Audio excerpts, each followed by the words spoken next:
Welcome back to my channel, guys. It's time for another anime first impression video. I think this is the last one that's going to be an easy kai.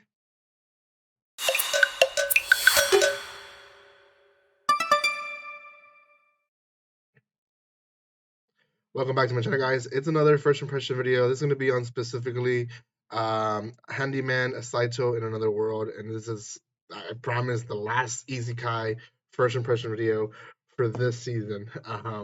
We will have, I think, two more first impression videos after this one, and then we're done. So Handyman Saitou in Another World. It's gosh, they don't really explain the whole easy kite part until like midway, but it is very much a easy kite, and just by the title you can figure it out. So, anyways, guys, before anything, if you haven't done so by now, make sure you subscribe to my channel, give some love by commenting, liking, and sharing. I'm so excited to be almost done with these first impression videos, and I'm excited that it's coming to an end at a good conclusion. I actually got most of the animes this season reviewed, so it's pretty amazing. So thank you again for the love and support that you show this channel. And if you haven't checked out those videos, check them out. They're on my channel. Thank you so much for that support. Okay. The anime itself only has, I believe, or actually has 2 episodes now, time of recording. So you can watch 2 episodes of Handyman Saitou in the World. And I think it releases on Mondays, could be Sundays. But yeah, it's one of those 2 days. So there's 2 episodes out.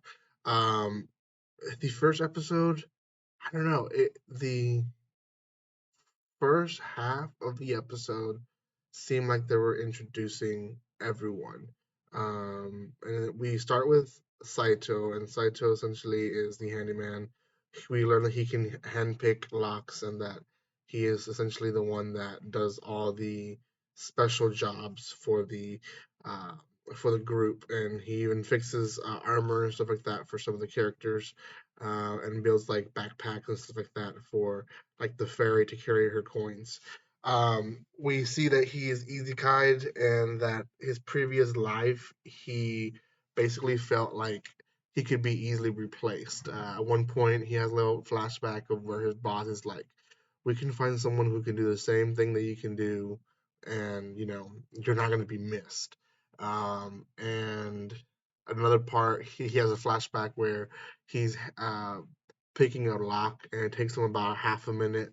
He's so proud of it because he's able to open a house for an older lady at a very timely manner, and she's like, "I'm not gonna pay you that much for half a minute work. Like give me a discount." So he was really disrespecting his previous life. So he's happy where he's at.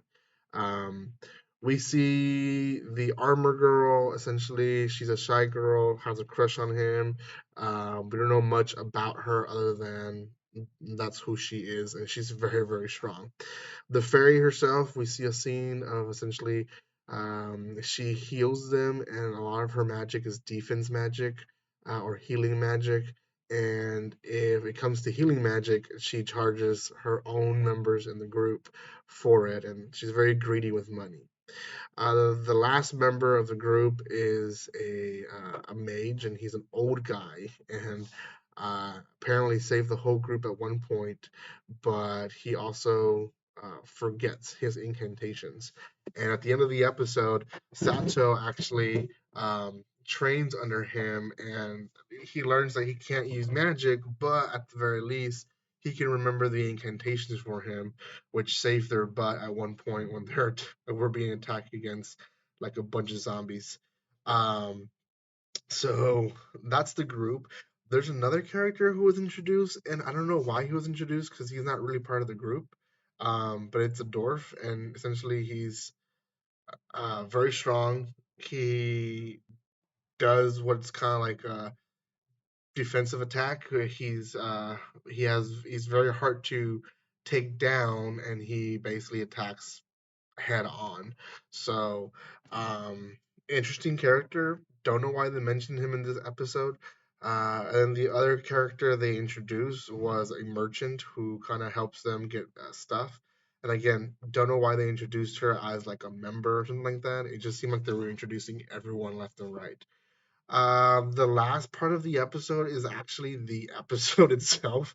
Once everyone's introduced, and essentially they're in the dungeon. Sato's going through this crisis of he feels like he doesn't contribute anything to the group, and he ends up falling into a hole, which was a trap, and breaks his leg. And he's like, "No one's gonna come for me because I can be easily replaced." And you know, it's gonna be hard for them to get over here. There's no magic. Like, there's no need for them to save me.